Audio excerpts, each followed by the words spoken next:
అందరికీ హృదయపూర్వక వందనాలు.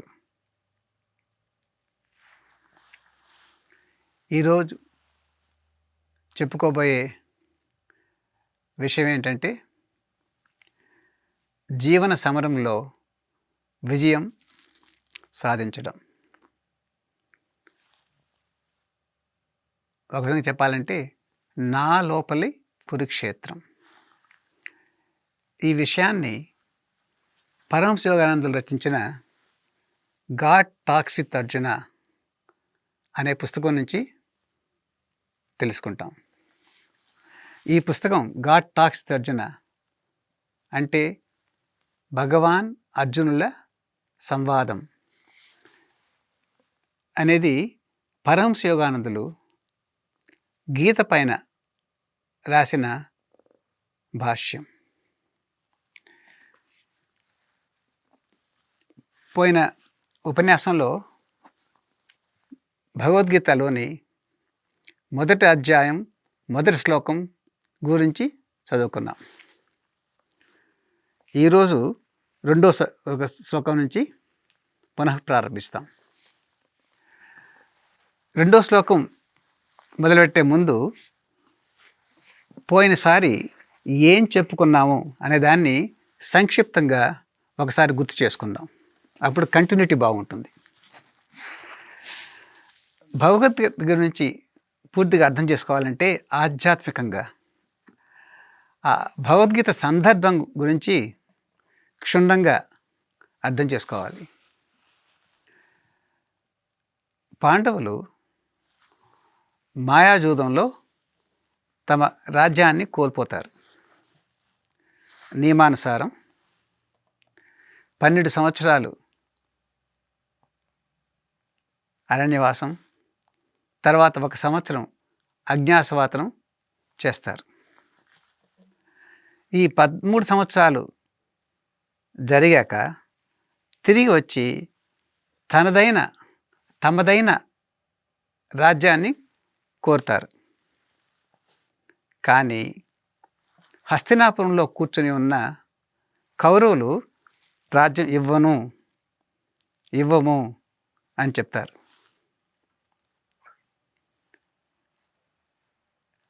ఆ సగరాజ్యం వీళ్ళ జన్మ హక్కు, వీళ్ళ హక్కు అది. వాళ్ళ రాజ్యాన్ని పోగొట్టుకున్నారు జూదంలో. జూదానుసారం 13 సంవత్సరాలు బయటకు వెళ్ళారు. తిరిగి వచ్చి తమదైన రాజ్యాన్ని కోరడంలో ఏ తప్పు లేదు. అది వాళ్ళదే, నైతికంగా వాళ్ళది. కానీ ఇక్కడ కూర్చున్న కౌరవులు అంటే ఎవరు? దుర్యోధనుడు, దుశ్శాసనుడు, కర్ణ, వికర్ణ అలాంటి వాళ్ళు మేము ఇవ్వము అంటారు. గత్యంతరం లేక యుద్ధం ప్రకటిస్తారు పాండవులు తమ రాజ్యాన్ని తిరిగి పొందడానికి. ఆ యుద్ధం కురుక్షేత్రంలో జరుగుతుంది. ఆ కురుక్షేత్రంలో యుద్ధం జరిగే ముందు అర్జునుడు ఎవరితో యుద్ధం చేయాలో చూసి కంగారు పడతాడు, నిరుత్సాహపడతాడు, కూలబడతాడు. నేను నా రాజ్యం కోసం బంధుమిత్రులతో యుద్ధం చేయాలా? వాళ్ళని సంహరించాలా? ఇలాంటి రాజ్యం నాకు అక్కర్లేదు, నేను యుద్ధం చేయను అని కూలబడతాడు. అప్పుడు భగవాన్ శ్రీకృష్ణుడు అర్జునుడి యొక్క రథసారి, ఆయన చెప్తాడు గీత. ఏమని చెప్తారాయన? దీనికి నా జీవితానికి మీ జీవితానికి పోలికుంది. అహం బ్రహ్మాస్మి అంటే దైవ సామ్రాజ్యం నాలో ఉంది. దైవ సామ్రాజ్యానికి నేను అధిపతిని. దైవ సామ్రాజ్యం అంటే ఏంటి? నా లోపలే పరిపూర్ణమైన ప్రేమ, బేషరతైన ఆనందం, జ్ఞానం అవన్నీ ఉన్నాయి నాలో. నేను కోరుకునే ఈ సుఖ సంతోషాలన్నీ నాలో ఉన్నాయి. ఆనందం ఉంది, ప్రేమ ఉంది. కానీ మాయా అనే జూదంలో నా దైవ సామ్రాజ్యాన్ని పోగొట్టుకున్నాను. అహం బ్రహ్మాస్మి, భగవంతుల్లో నేను ఒక భాగమే అన్న విషయాన్ని పూర్తిగా మర్చిపోయాను. మాయలో పడి మామూలు మనిషిగా ప్రవర్తిస్తున్నాను. పాండవులకు బయట ఉండాల్సింది కేవలం 13 సంవత్సరాలే. కానీ నాకు నా దైవ సామ్రాజ్యాన్ని నుంచి, ఆ ఆత్మ జ్ఞానాన్ని నుంచి బయటపడింది 13 సంవత్సరాలు కాదు కదా, 13 జన్మలు కాదు కదా, ఎన్నో వందల వేల సంవత్సరాల నుంచి నేను ఈ విధంగా జీవిస్తున్నాను. కేవలం మామూలు సగటు మనిషిగా. ఆ దైవ సంపర్కం అనే విషయం పూర్తిగా మర్చిపోయి భగవంతుడికితో ఏమాత్రం సంబంధం లేకుండా మామూలు మనిషిగా బతుకుతున్నాను. కాబట్టి మామూలు మనిషికి ఉండే సమస్యలు నాకున్నాయి. సుఖదుఖాలు, ఇక్కట్లు, ఇబ్బందులు, పరీక్షలు, ఇవన్నీ అసలైన పరిపూర్ణమైన ఆనందం లేదు నాకు. ఆ పరిపూర్ణమైన ప్రేమ అనేది నేను మర్చిపోయాను. ఎప్పుడైతే ఇవన్నీ తెలుస్తుందో నేను మామూలు మనిషిని కాదు, దైవత్వం నాలో ఉంది, ఆ దైవ సామ్రాజ్యాన్ని నేను తిరిగి పొందాలి అని ఎప్పుడైతే జ్ఞానం కలుగుతుందో అప్పుడు నేను ఆ దైవ సామ్రాజ్యం కావాలి అని కోరుకుంటాను. దానికి సాధనకు కూడా తయారవుతాను. పాండవులు తిరిగి వెళ్ళి తమదైన సామ్రాజ్యాన్ని కోరుకున్నంత మాత్రాన, అడిగినంత మాత్రాన కౌరవులు ఇవ్వలేదు కదా. అదేవిధంగా ఈ జ్ఞానం వచ్చిన తర్వాత కూడా నాలో ఉంది ఆ దైవ సామ్రాజ్యం అని తెలుసుకొని నాకు కావాలి ఆ సామ్రాజ్యం, ఆ ప్రేమ, ఆనందం, జ్ఞానం నాకు కావాలి అని అడిగినంత మాత్రాన నాకు రాదు. ఎందుకంటే దుర్యోధనులు, దుశ్శాసనులు లాంటి వారు పాండవులకి ఇవ్వలేదో రాజ్యం, అదేవిధంగా నాలో కూడా కొందరు ఉన్నారు. దుర్యోధనుడు ఉన్నాడు, దుశ్శాసనుడు, శకుని, కర్ణ, వికర్ణ, వీళ్ళంతా ఉన్నారు. వాళ్ళు మీకు ఇవ్వము అంటారు. ఎవరు వీళ్ళు? నా వాంఛ, కోరికలు. అది కోరిక అనేది దుర్యోధనుడితో సమానం. దుశ్శాసనుడు క్రోధానికి ప్రతినిధి. కర్ణుడు ఆ అత్యాస, అటాచ్మెంట్ చిహ్నం. నాలో ఉన్న అహంకారానికి చిహ్నం భీష్ముడు. అలవాట్లు ద్రోణాచార్యులు, వీళ్ళంతా ఉన్నారు నాలో. కాబట్టి నేను కోరుకున్న వెంటనే నా సామ్రాజ్యం తిరిగి నాకు దొరకడం లేదు. కాబట్టి యుద్ధం తప్పదు. అర్జునుడు యుద్ధానికి సిద్ధమైనప్పుడు చూసింది భీష్మ, ద్రోణ, అశ్వత్థామ లాంటి బంధుమిత్రులే. వీళ్ళని చంపడం, వీళ్ళతో యుద్ధం చేయడం సమంజసం కాదు. అప్పుడు కృష్ణ భగవానుడు చెప్తాడు,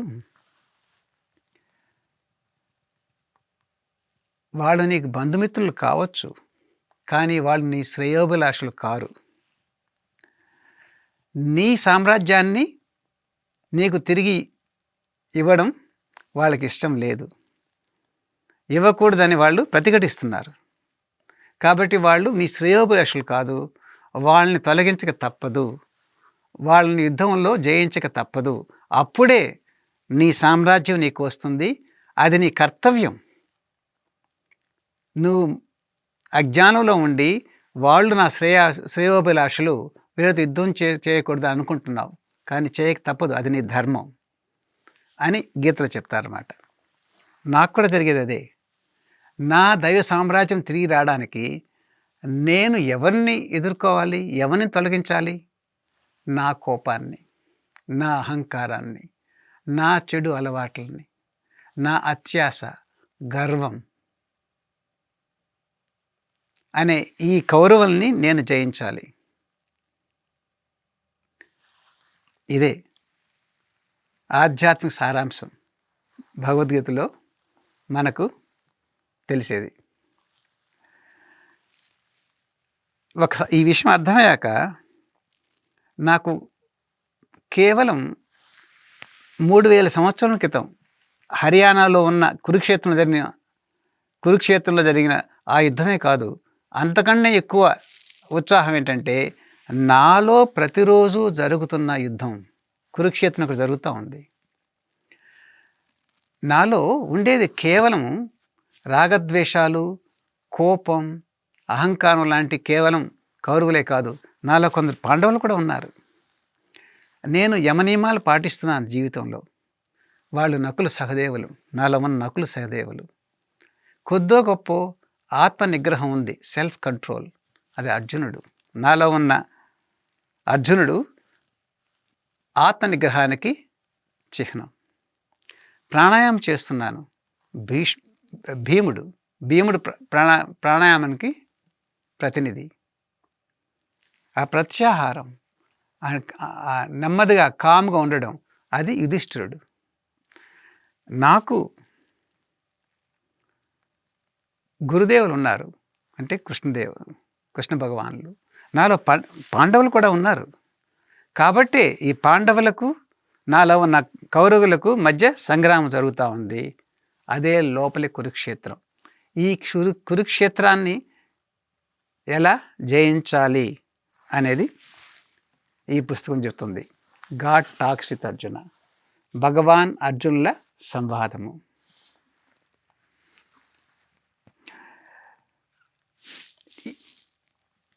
ఈ కురుక్షేత్ర యుద్ధంలో నాలో జరుగుతున్న కురుక్షేత్ర యుద్ధం జయించినప్పుడు నాకు లభించేది కేవలం ఆత్మ సాక్షాత్కారమే కాదు. ఆత్మ సాక్షాత్కారం చివరికి వస్తుంది అందరికీ, నాకు వస్తుంది ఈ కురుక్షేత్రాన్ని జయించాక. అంతేకాదు, నిత్య జీవితంలో నాకు కావలసిన మార్గదర్శనం కూడా వస్తుంది. ఈ కురుక్షేత్రాన్ని నేను సరిగా జయిస్తే నిత్య జీవితంలో ఏ విధంగా కంగారు, అత్యాస, ఆతృత, భయం, ఒత్తిడి లేకుండా ఎలా ఉండాలో కూడా మనం తెలుసుకుంటాం.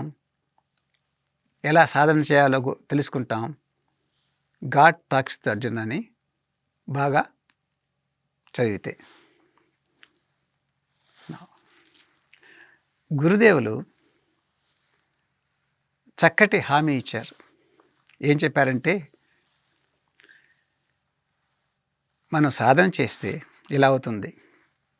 భగవంతుడు అర్జునుడితో ఏ విధంగా సంభాషించాడో అదేవిధంగా ఆయన మీతో కూడా మాట్లాడుతారు.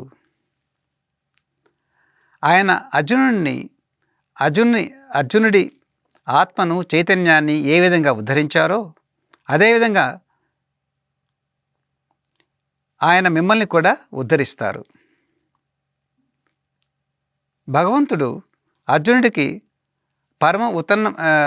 ఉన్నతమైన ఆధ్యాత్మిక దృష్టిని ఏ విధంగా ప్రసాదించారో అదేవిధంగా ఆయన మీకు కూడా జ్ఞానోదయం ప్రసాదిస్తారు. ఎంతటి హామీ! As God talks with Arjuna, so will he talk with you. భగవంతుడు అర్జునుడితో ఏ విధంగా మాట్లాడాడో ఆ విధంగానే భగవంతుడు నీతో కూడా మాట్లాడతాడు సాధన చేస్తే. ఆ హామీ ఇచ్చారు. మరొక అభయం ఇచ్చారు గురుదేవులు. ఇంకా అన్నారు ఈ విధంగా, ప్రతి వ్యక్తి తన కురుక్షేత్ర యుద్ధం తానే పోరాడాలి. నిజమే కదా, మనందరికీ తెలుసు. ప్రతి వ్యక్తి తన కురుక్షేత్ర యుద్ధం తానే పోరాడాలి.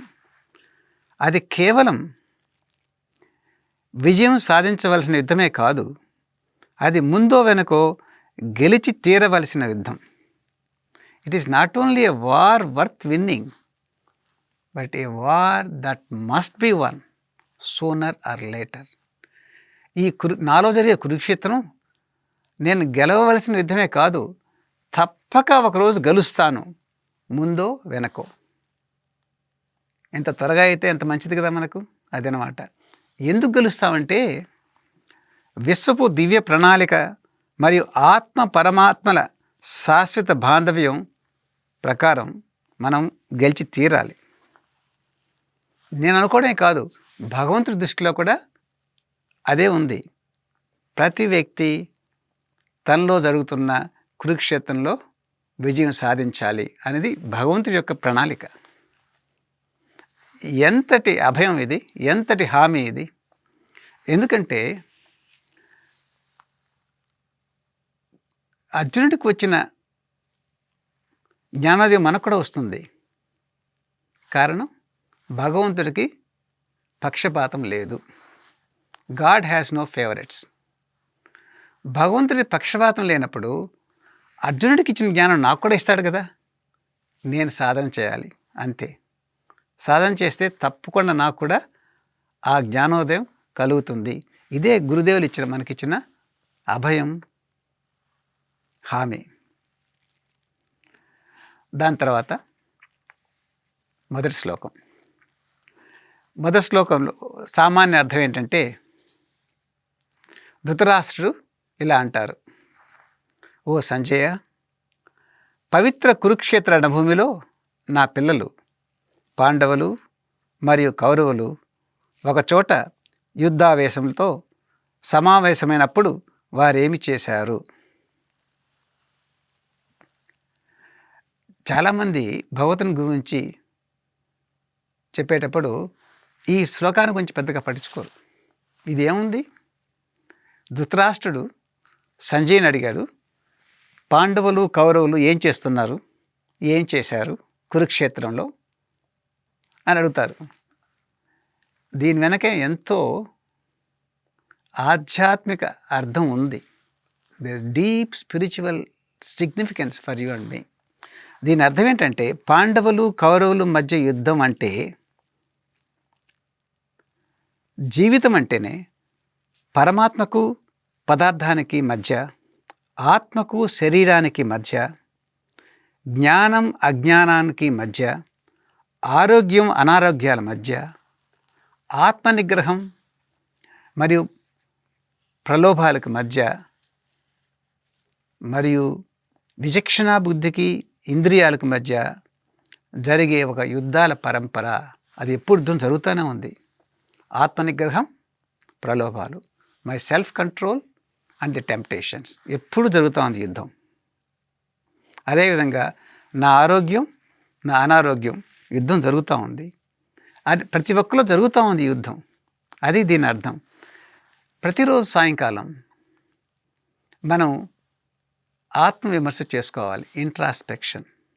ఈరోజు నాలో ఉన్న పాండవులు, నాలో ఉన్న కౌరవులు ఏ విధంగా ప్రవర్తించారు అని. అంటే నా ప్రవర్తన ఎలా ఉంది? కోపంతో మాట్లాడానా, లేకపోతే అవగాహనతో, ప్రేమతో, దయతో మాట్లాడానా? అలా నేనేం చేశాను అనేదే కాదు, నేను ఎందుకు చేశాను, ఏం చేశాను అదని దాన్ని కూడా ఆలోచించి నేను నాకు నేనే ఆత్మవిమర్శ చేసుకోవాలి.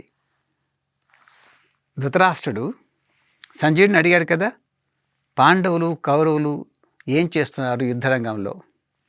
ఈ జీవితంలో ఉన్న యుద్ధరంగంలో, ఈరోజు జరిగిన యుద్ధంలో నాలో ఉన్న కౌరవులు, నాలో ఉన్న పాండవులు ఏ విధంగా ఉన్నారు అని నాకు నేనే ప్రశ్న వేసుకొని విమర్శించుకోవాలి. ధృతరాష్ట్రుడు ఎవరు?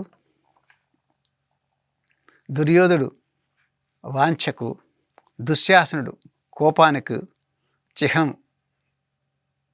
అదేవిధంగా ధృతరాష్ట్రుడు బ్లైండ్ మైండ్, ఈ గుడ్డి మనసుకు ప్రతీకం. మనసు చూడలేదు కదా, కాబట్టి అది మనసు ఒక విధంగా గుడ్డే అని చెప్పాలా. అది సంజయుడిని అడుగుతుంది ఏం జరిగిందని. సంజయుడు ఎవరు?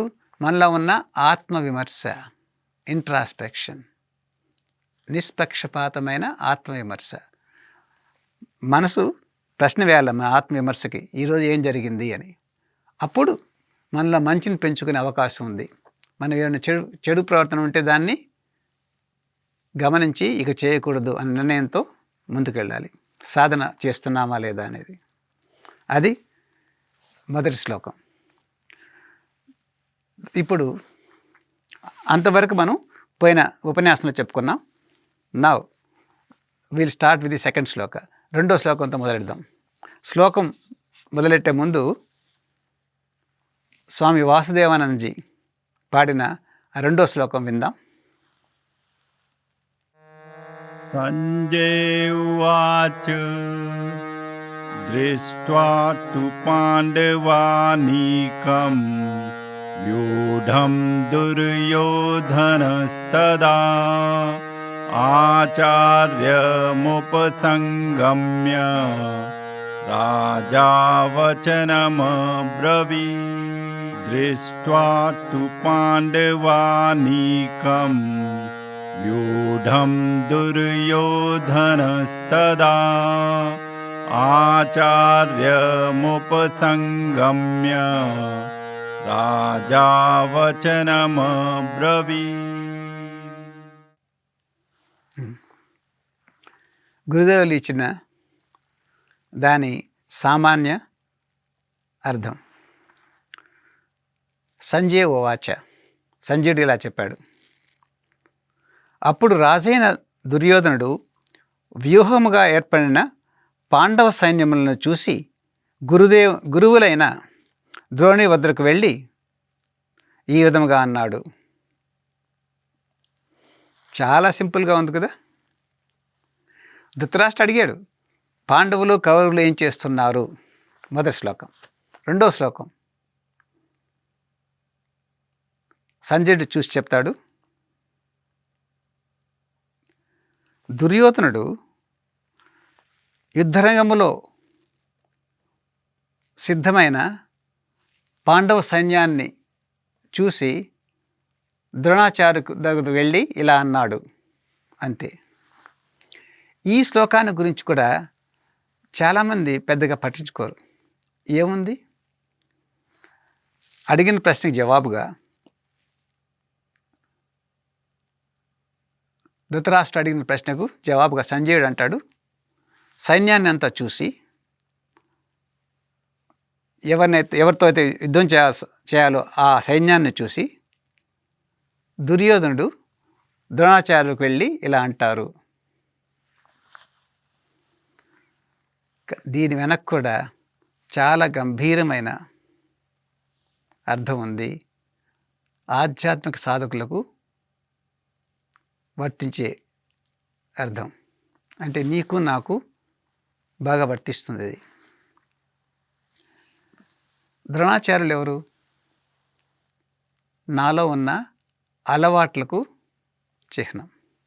నాలో ఉన్న ద్రోణాచార్యుడు అలవాటు, నాలో ఉన్న అహంకారం భీష్ముడు, నాలో ఉన్న సెల్ఫ్ కంట్రోల్ ఆత్మనిగ్రహం అర్జునుడు, నాలో ఉన్న ప్రాపంచిక కోరిక దుర్యోధనుడు.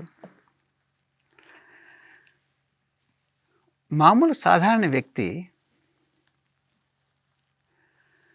ధ్యానం గురించి తెలియని వ్యక్తి ఎప్పుడూ మెడిటేషన్ ధ్యానం చేయని వ్యక్తి ధ్యానం వల్ల వచ్చే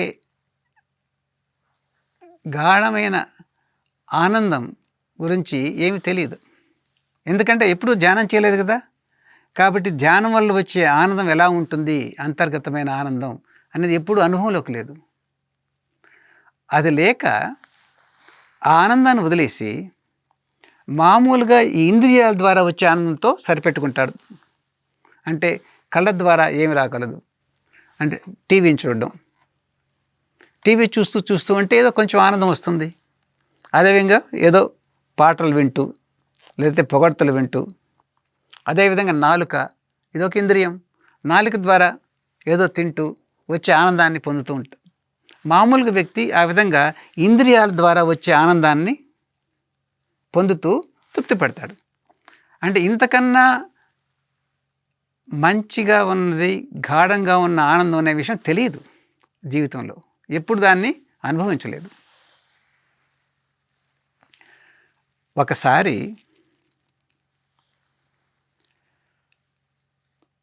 ధ్యానంలో ఆనందం ఉంది అని తెలుసుకున్నాక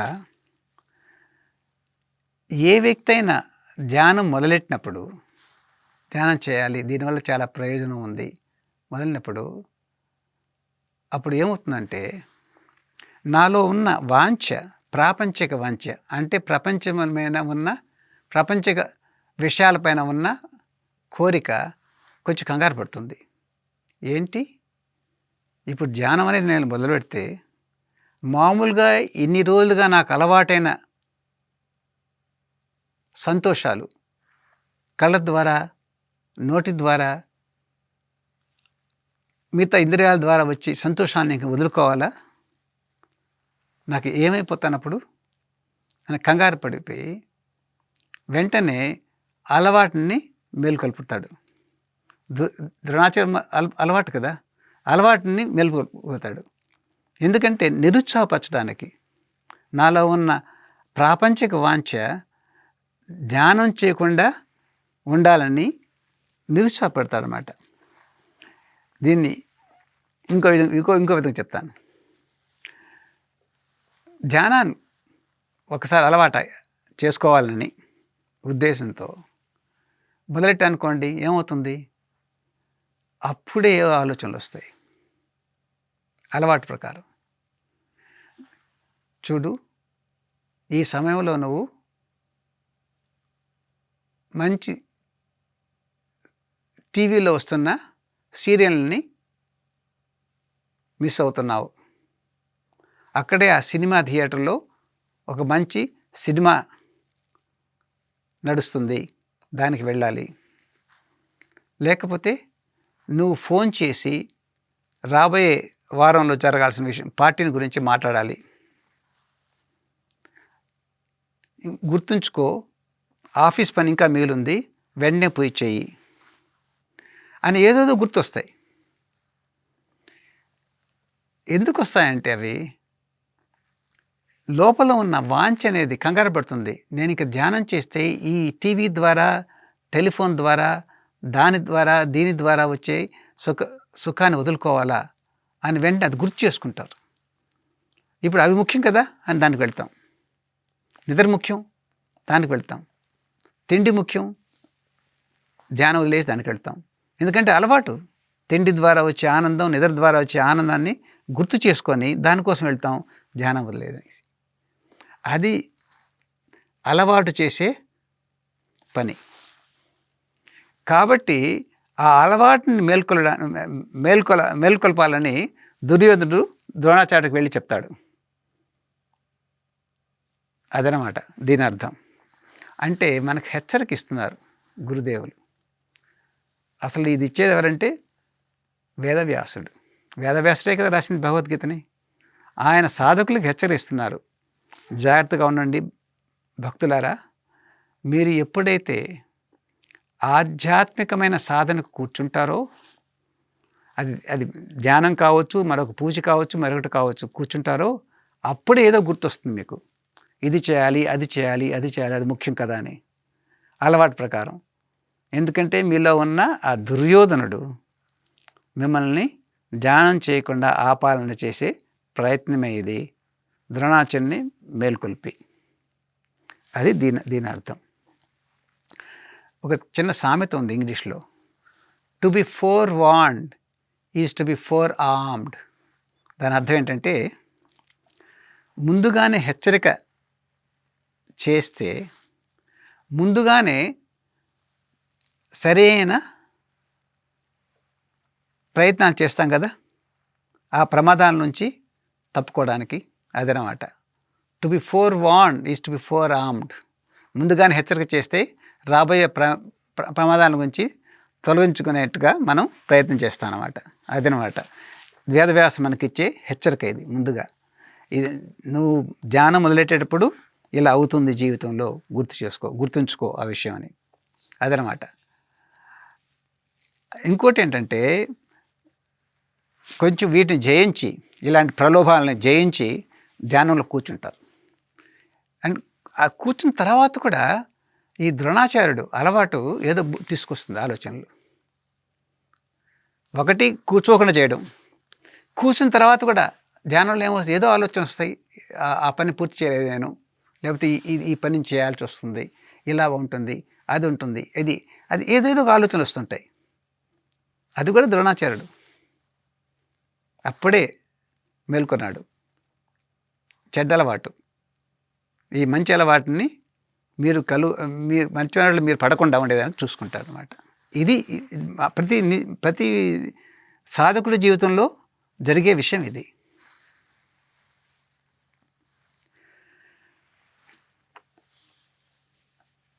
ఇంకో విషయం,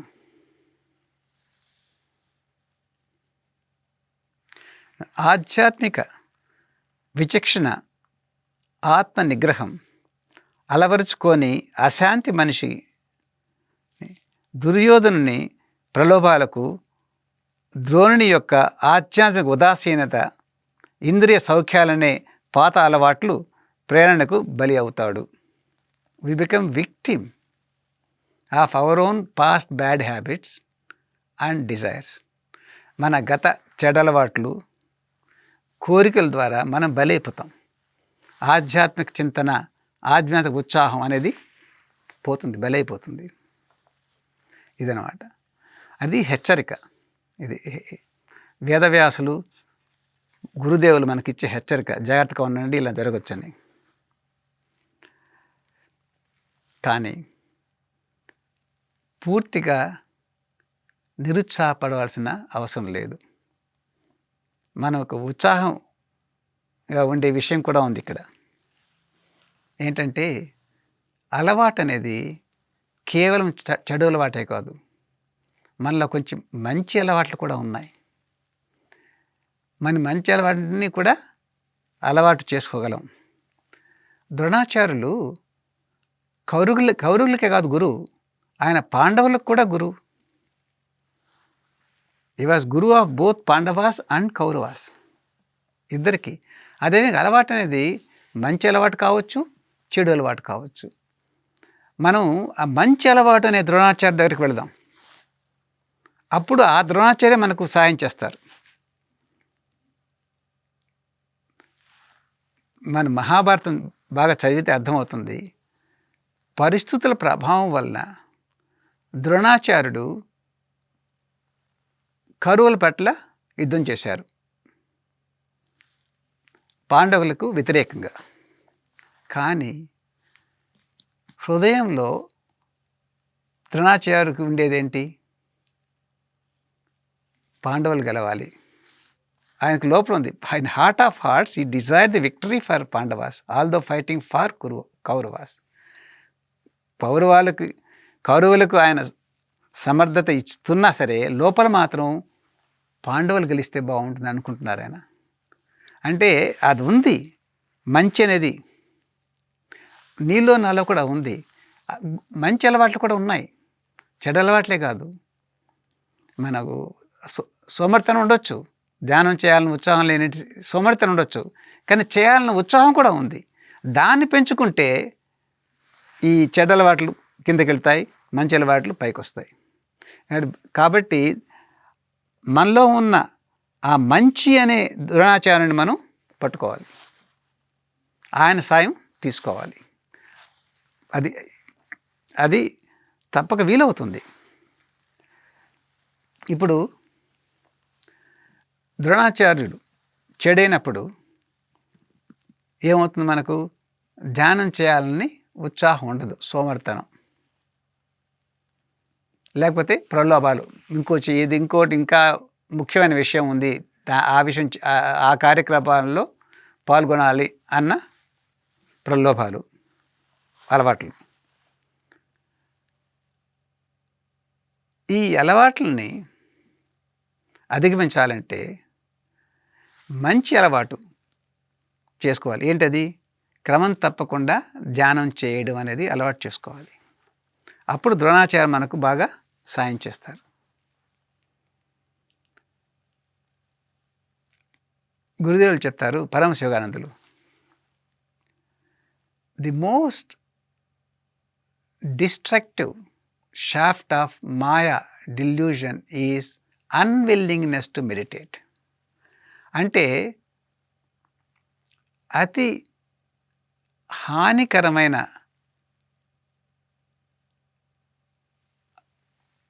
ఉద్దేశం మాయకు చేసేది ఏంటంటే ధ్యానం చేయాలా అన్న ఆసక్తి లేకుండా చేయడం. అనాసక్తి. ధ్యానం చేయాలని అన్విల్లింగ్నెస్ టు మెడిటేట్. ధ్యానం చేయ బుద్ధి కాదు. అది మాయ చేసేది. అంటే ద్రోణాచార్యుడు. దానికి ఆపోజిట్ ఏంటి? క్రమం తప్పకుండా ధ్యానం చేయడం.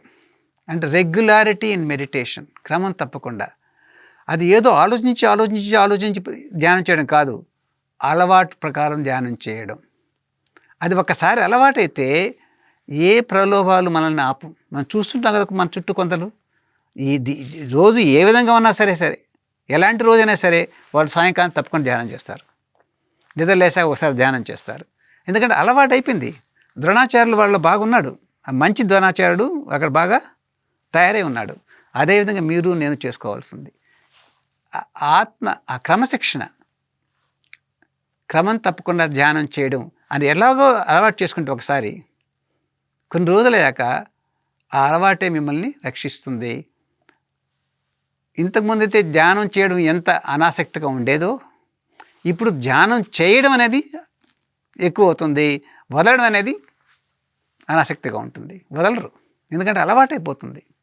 కాబట్టి మొదట్లో మనం కొంచెం కష్టపడైనా సరే ఆ క్రమం తప్పకుండా ధ్యానాన్ని కూర్చోవడం అనేది అలవాటు చేసుకుందాం. అప్పుడు ద్రోణాచార్యుడు మనకి ఉపయోగపడతాడు. ద్రోణాచార్యుడు పాండవులకి లోపల ఎలా సాయం చేసేవాడో హృదయంలో అదేవిధంగా మనకు సాయం చేస్తారు. ఈ క్రమశిక్షణ అంటే క్రమం తప్పకుండా ధ్యానం చేయడం, రెగ్యులారిటీ ఎలా ఉంటుందంటే దయామాతాజీ అంటే మన పూర్వ అధ్యక్షురాలు సంగమాతాజీ ఆయన చెప్తారు, you will be a beginner even after 20 years if you are not regular at meditation. దాని అర్థం ఏంటి? నువ్వు క్రమం తప్పకుండా ధ్యానం చేసే అలవాటు లేకపోతే 20 సంవత్సరాల తర్వాత కూడా బిగినర్ మొదట్లో ఎలా ఉన్నావు అలా ఉంటావు. పెద్దగా పెరుగుదల ఉండదు 20 సంవత్సరాల తర్వాత కూడా. ఎందుకంటే అదే ప్రశ్నలు వస్తాయి. మొదట్లో ఏముంటుంది మనకు ధ్యానం చేసినప్పుడు? వెన్నెముక నిటారుగా ఉండాలా, ధ్యానంలో ఎలా పెట్టుకోవాలి, కళ్ళు పైకి ఎలా పెంచుకోవాలి, ఈ ఆలోచనలు ఎలా తగ్గించుకోవాలి అన్న ప్రశ్నలు మొదట్లో ఉంటాయి కదా ధ్యానం చేసేటప్పుడు. ఇలాంటి ప్రశ్నలే ఉంటాయి 5 సంవత్సరాల తర్వాత కూడా, 10 ఏళ్ళ తర్వాత కూడా, 20 ఏళ్ళ తర్వాత కూడా.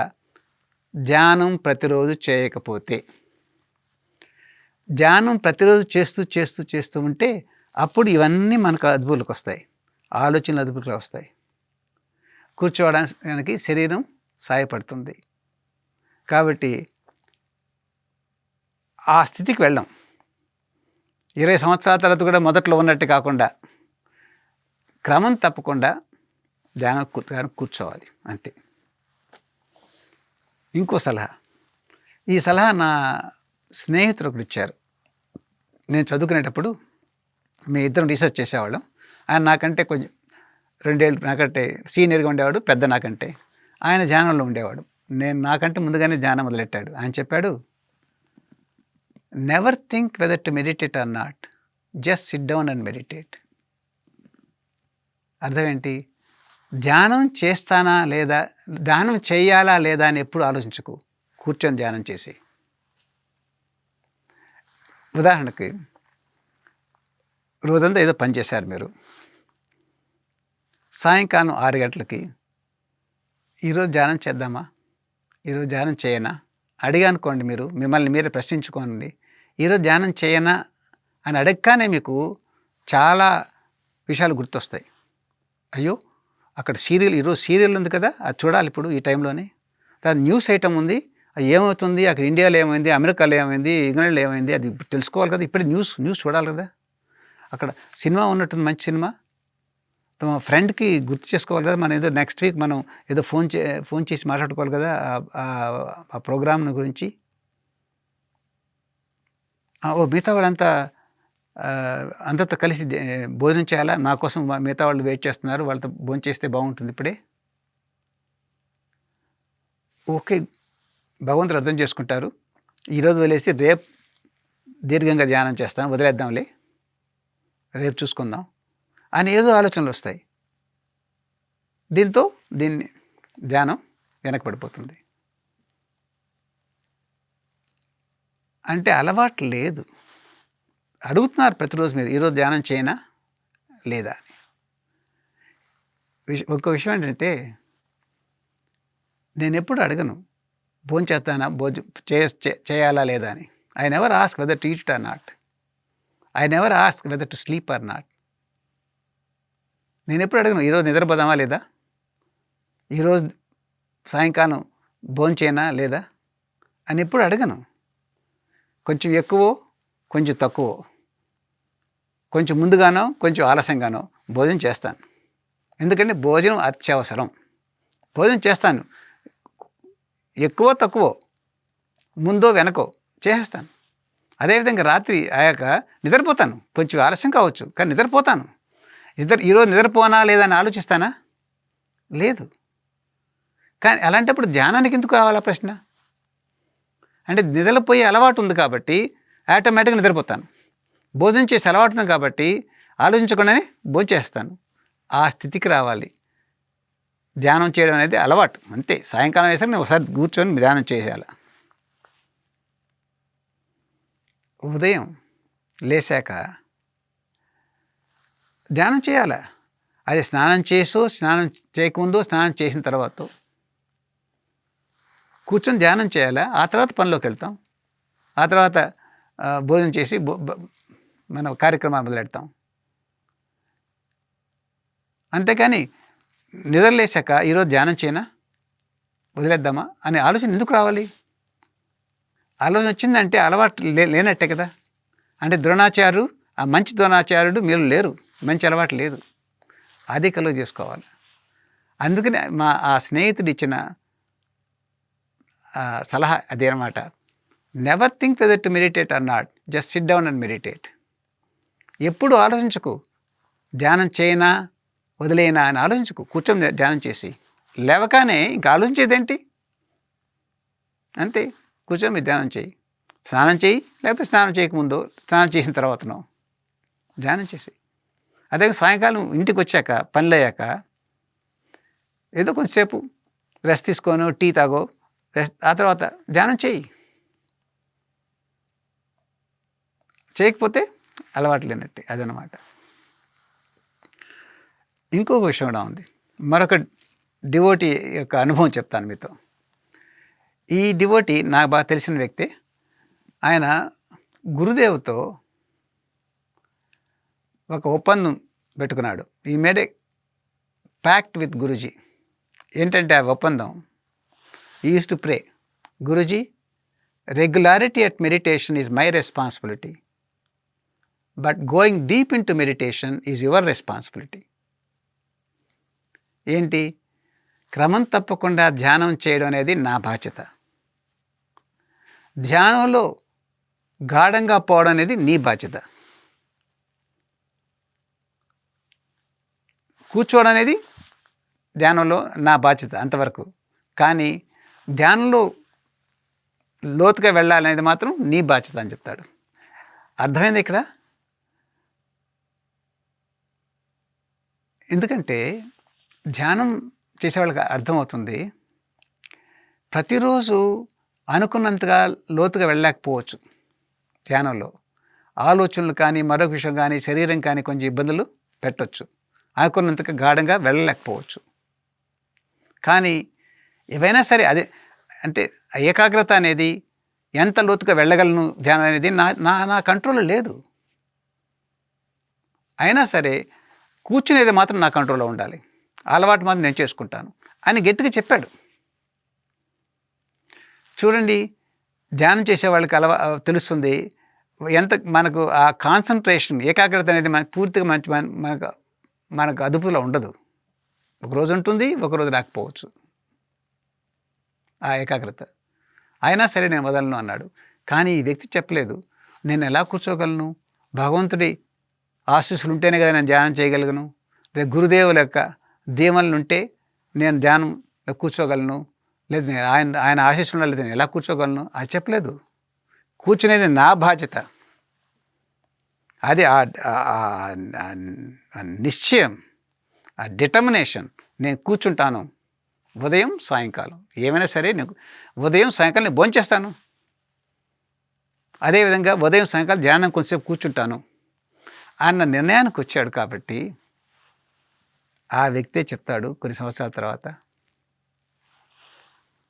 I'm so grateful to God and Guru, I have received more than what I needed, what I expected, more than what I deserved. My only investment is regularity, everything is grace from Guruji. ఈ విధంగా చెప్తాడు. నేను అనుకున్న దానికంటే ఎక్కువ దొరికింది నాకు, నా అర్హత కంటే ఎక్కువ దొరికింది.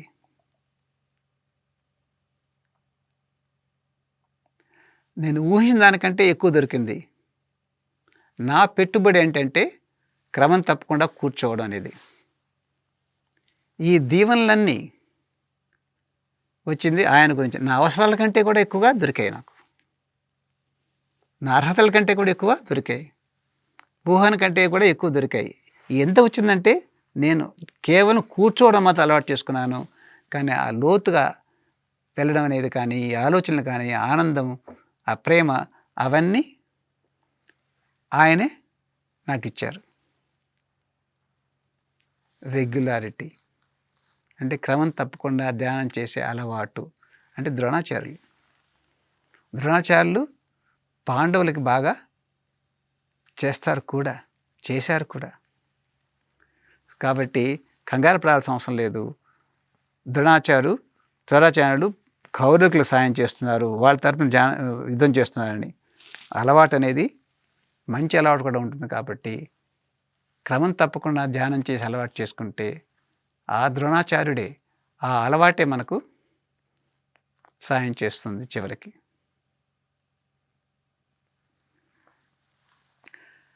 అలవాటు అనేది ఎలా ఉంటుందో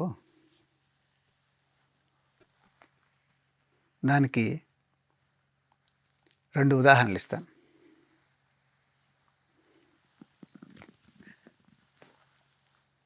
ఓ రాజు దగ్గర ఒక ఏనుగు ఉంటుంది. అది చాలా శక్తిగల ఏనుగు. అది ఎంత మంచిదంటే, ఎంత శక్తి కలిగిందంటే, రాజు ప్రతి యుద్ధానికి దాంతో వెళ్ళేవాడు.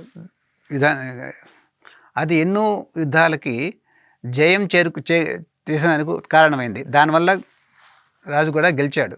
అంత మంచి ఏనుగు అది. యుద్ధం అంటే దానికి అంత ఇష్టం కూడాను. కాలక్రమేణా అది వయసు వచ్చేసింది. కొంతకాలానికి అది ముసలిదైపోయింది. కాబట్టి దాన్ని యుద్ధాల్లోకి తీసుకెళ్ళడం మానేశారు, శక్తి లేదు కదా అని. అది మామూలు జీవితం నడుపుతూ ఉంది, యుద్ధాల నుంచి పూర్తిగా దూరంగా ఉంటూ. ఒకరోజు దానికి స్నానం చేయాలని మడుక్కు తీసుకెళ్తారు. ఆ మడుగులో స్నానం చేశాక అది కొంచెం ముందుగా వెళ్ళి అక్కడ ఎక్కువ బురద ఉంటుంది, ఆ బురదలో కూరుకుపోతుంది. ఈ ఏనుగు బాగా వెళ్ళినప్పుడు అది ప్రయత్నిస్తే అది వెనక్కి రావడం లేదు, ఆ బురదలోంచి. అప్పుడు మిగతా వాళ్ళు దాన్ని లాగడానికి ప్రయత్నించారు, రావడం లేదు. ఆ తర్వాత ఈ గొలుసు వేసి ఆ గొలుసుల్ని మిగతా ఏనుగు ద్వారా లాగిస్తారు. అయినా సరే అది ఎలా ఉందంటే ఆ బురద బయట రావడం లేదు, ఎంత లాగినా కానీ రావడం లేదు. అది అరుస్తూ ఉంది కూడాను. ఏం చేయాలో అర్థం కాలేదు వీళ్ళకి. అప్పుడు తకమికలు అవుతున్నప్పుడు అది మంత్రిని అడుగుతారు, రాజును మంత్రిని, ఏం చేద్దాం, అది ఇరుక్కుపోయింది, అది పెద్దది కానీ దాన్ని బయట తీయలేకున్నామని. అప్పుడు ఆ మంత్రి ఒక సలహా ఇస్తాడు. మీరు పని చేయండి, అక్కడికి వెళ్ళి ఆ మడుగు ఒడ్డున రణభేరి మోగించండి. ఇప్పుడు యుద్ధం జరిగే ముందు డ్రమ్ములు వేస్తాం కదా, డంకా వాయిస్తారు, పెద్దగా ఊదుతారు, శంఖం ఊదుతారు. ఏమన్నా యుద్ధాన్ని యుద్ధం మొదలవుతుందని చెప్పేదానికి ఇవన్నీ చేస్తారు, రణభేరీలు అంటారు. ఆ శబ్దాలు వీళ్ళంతా ఈ శంఖం తీసుకెళ్ళి, తర్వాత ఈ పెద్దగా ఇది ఉండే దాన్ని తీసుకెళ్ళి వెళ్ళి డంకా మోయించడం మొదలెడతారు. అది మోకానే ఈ అక్కడ విరుక్కుపోయిన ఏనుగు వెంటనే ఇట్లా లేసేసి వెంటనే బలవంతం ఉపయోగించి లేసేస్తుంది, కాళ్ళు బయటకు వచ్చేస్తాయి. అదే నడుచుకుంటూ వచ్చేస్తుంది, ఎవరి సాయం లేకుండానే. ఆ బురద నుంచి బయటకి పడిపోతుంది. ఎలా అయింది అది? రణభేరి అంటే శబ్దం వినగానే, అంటే యుద్ధం మొదలవుతూ ఉంది, యుద్ధం చేయడం నా ధర్మం. ఆ ఉత్సాహంతో, ఆ రణోత్సాహం అంటారు కదా, ఆ ఉత్సాహంతో అది బయటపడింది. ఇచ్ఛాశక్తి, విల్ పవర్, దానంతట అది బురద నుంచి బయటకు వచ్చేసింది. అలవాటు. ఆ రణభేరి అనేది అలవాటు. ఈ యుద్ధాలు అనేదానికి యుద్ధ శబ్దాలు వినేసరికి దానికి కూడా ఆ శక్తి ఎంత వచ్చింది, ఆ ఉత్సాహం వచ్చింది. ఆ ఉత్సాహంతో పాటు శక్తి వచ్చింది, బయట వచ్చేసింది అన్నమాట. ఆ విధంగా మనం కూడా తయారు కావాలి. అది ధ్యానం చేసే అలవాటు లేకపోతే ప్రతిరోజు పెద్ద యుద్ధమే, ఈరోజు ధ్యానం చేయాలా లేదనేది.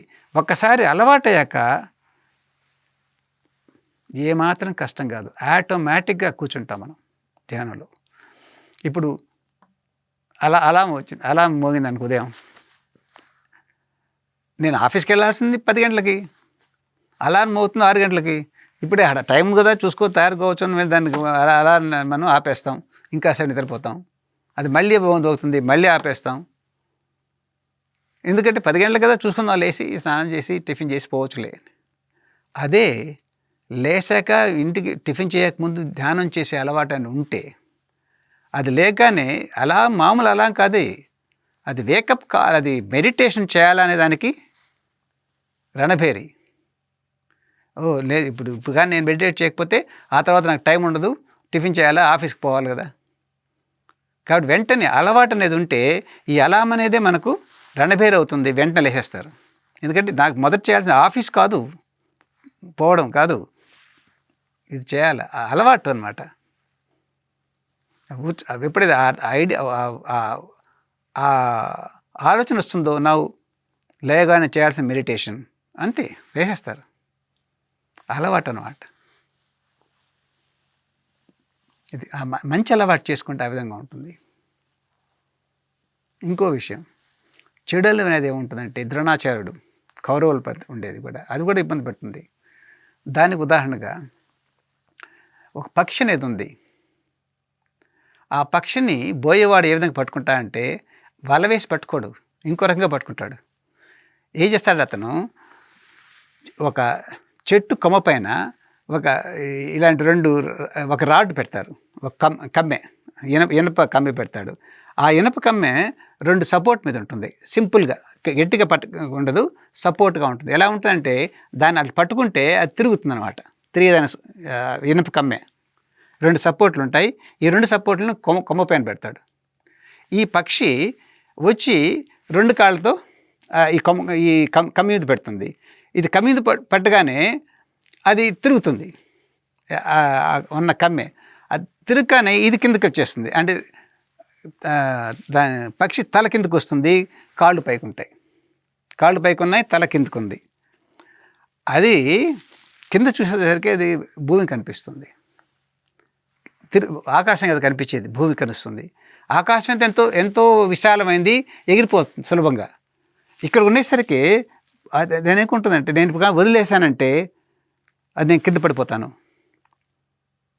చనిపోతాను. కాబట్టి అది గట్టిగా పట్టుకో ఉంటుంది, అట్లే ఆ కమ్మిని గట్టిగా పట్టుకో ఉంటుంది. ఈ లోపల బోయేవాడు వచ్చి దాన్ని పట్టుకుంటాడు. వల కూడా వేయడు. అంటే ఇదే కమ్మిని పట్టుకొని గట్టిగా ఉండిపోయింది. అదే కానీ కొంచెం తెలివితేటలుంటే ఆ కమ్మిని వదిలేయచ్చు. కమ్మిని వదిలేస్తే అది కింద పడేలోగా ఎగిరిపోగలదు. అతి సులభంగా ఎగిరిపోగలదు. దానికి ఆ శక్తి సామర్థ్యాలు ఉన్నాయి, ఆ స్కిల్స్ ఉన్నాయి. అది ఎగిరిపోదు, కింద పడేలోగా ఎగిరిపోవచ్చు అది. కానీ నేను ఏమైపోతుందో నేను వదిలేస్తే, ఈ కమ్మిని వదిలేస్తే నేను ఏమైపోతాను, వదిలేస్తే నేను కిందకి వెళ్ళను, నేను భూమిని కొట్టుకొని చచ్చిపోతాను అని వదిలేస్తున్నాను. అట్లే పట్టుకుంటుంది. ఒక్కోసారి మనం కొన్ని అలవాట్లు పెట్టుకుంటాం గట్టిగా. ఈ అలవాటు వదిలేస్తే నేను బతకలేను, ఈ అలవాటు వదిలేసి నేను ఏం చేయగలని. మీకు నాకు ఆ శక్తి సామర్థ్యాలు ఉన్నాయి. భగవంతుడు నీలో ఉన్నారు, నాలో ఉన్నారు. ఆ చెడ్డ అలవాటుని వదిలేస్తే స్వేచ్ఛకి మనం ఎగిరిపోగలం, కింద పడి చనిపోం. అదనమాట అలవాటు. చెడ్డ అలవాటు అనేది ఆ విధంగా ఉంటుంది. వదిలేస్తే ఏమవుతుంది? అది ఏం అలవాటు కావచ్చు, పొగ త్రాగడమే కావచ్చు, లేకపోతే ఇంకోటి కావచ్చు, పగటి కళ్ళే కావచ్చు. పగటి కళ్ళు ఎందుకు కూడా ఒక అలవాటే. దాంతో ఈ విధంగా నేను పగటి కళ్ళు లేకపోతే ఏమవుతుంది? పుస్తకాలు నవల్స్ చదవడం కావచ్చు, టీవీ కావచ్చు, ఏదైనా కావచ్చు. ఇది కాకపోతే నేను జీవితంలో నేను బతకలేను కదా. ఈ సీరియల్ చూడకపోతే ఏమవుతుంది? అలవాటు అయిపోయింది ఒకసారి. లేకపోతే ఏదో గేమ్స్ ఆడడం, వీడియో గేమ్స్ అని, అది ఇది ఏమైపోతుంది? వదిలేసేయండి. ఒక్కసారి వదిలేయాలని చెడ్డ అలవాటు అనిపించినప్పుడు మనం స్వేచ్ఛగా ఎగిరిపోగలం, మనం చనిపోం. అదనమాట. ద్రోణాచార్యుడు మంచి అయినప్పుడు ఏవైతే ఏనుగు మంచి అలవాటు వల్ల ఆ శబ్దం వినగానే ఆ ఇచ్ఛాశక్తితో బూరద నుంచి బయటకు వచ్చి రాగలిగింది. అంటే యుద్ధం చేసే ఆ మధ్య అలవాటు ఉంది కాబట్టి. ఇక్కడ చెడ్డ అలవాటు. ఈ చెడ్డ అలవాటు వదిలితే నేను జీవించలేను అనుకొని కంగారుతో అక్కడే పట్టుకుంది, చనిపోయింది. బోయవాడు పట్టుకున్నాడు. అదనమాట అలవాట్ల యొక్క ప్రభావం. మంచి అలవాట్లు, చెడ్డ అలవాట్లు. ద్రోణాచార్యుడు పాండవులకు సాయం చేయగలడు. ఆ ద్రోణాచార్యుడే కౌరవులకు కూడా సాయం చేయగలడు. గుర్తుంచుకోండి, ఆయన్ని ముఖ్యంగా ఆధ్యాత్మిక విషయంలో అలవాటు అనేది ముఖ్యం. అలవాటుగా ధ్యానం చేయడం, అలవాటుగా చదువుకోవడం, అలవాటుగా ఏమైనా కార్యక్రమాల్లో, ఆధ్యాత్మిక కార్యక్రమాల్లో పాల్గొనడం, ఆ అలవాటు అనేది చేసుకుంటే ఆ ద్రోణాచార్యుడే మనకు ఎంతో సాయం చేయగలడు. దాని తర్వాత మొదటి అధ్యాయంలోని 3వ శ్లోకం గురించి చెప్పుకుందాం. ఆ శ్లోకాన్ని పాడమని వాసుదేవానందుని కోరుతున్నాను. పశ్యేతాం పాండుపుత్రాణాం ఆచార్యమహతీం చమూం వ్యూఢాం ద్రుపదపుత్రేణ తవ శిష్యేణ ధీమతా. పశ్యేతాం పాండుపుత్రాణాం ఆచార్యమహతీం చమూం వ్యూఢాం ద్రుపదపుత్రేణ తవ శిష్యేణ ధీమతా. ఆ తర్వాత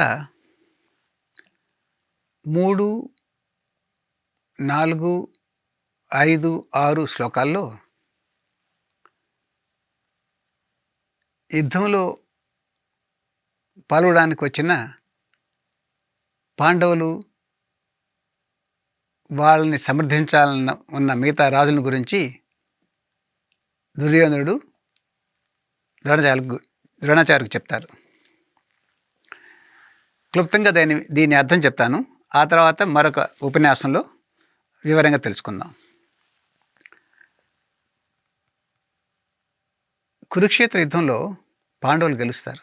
చివరికి పాండవులు అంటే కేవలం 5 మందే. యుధిష్ఠిరుడు, భీముడు, అర్జునుడు, నకులుడు, సహదేవులు 5 మందే యుద్ధం చేసి గెలవలేదు. వాళ్ళకి చాలామంది సాయం చేశారు.